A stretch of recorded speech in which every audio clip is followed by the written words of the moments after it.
It has been more than a year since the first case of COVID-19 virus has been recorded in the Philippines.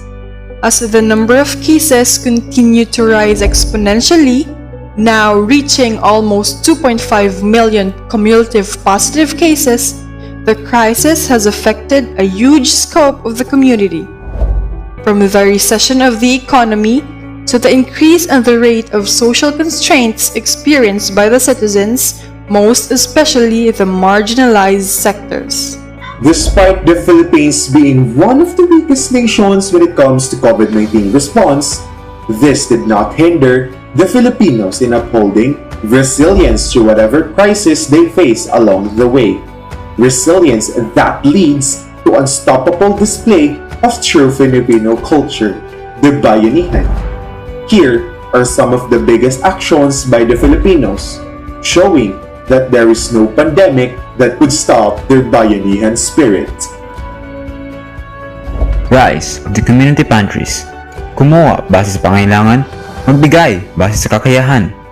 This is the quote that can be seen on the community pantries that are sprouted throughout the country to help struggling citizens cope, exemplifying the Filipino Bayanihan spirit during this challenging time of COVID-19.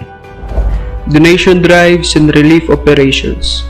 As lockdowns have been imposed along different regions in the Philippines, making numerous people unable to work and find a living, many Filipinos, together with the private sectors, have extended their benevolent hearts and kindness through donation drives that serve as huge supplements to the government's relief goods operations.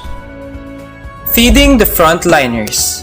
With the burden that our frontliners carry through their shoulders, serving as our contemporary heroes in this crisis, many Filipino volunteers enliven the Bayanihan spirit among them in holding feeding programs for our frontliners as means of showing gratitude with all their sacrifices to shield every Filipino from the threat of COVID-19.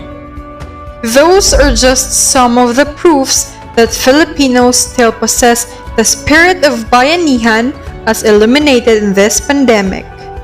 Besides, the Philippines is a country that is highly prone to natural disasters because of its geographical features.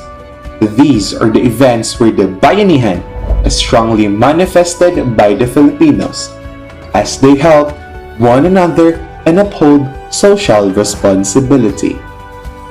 Overall, the Bayanihan is now more than its traditional method of helping neighbors move their houses.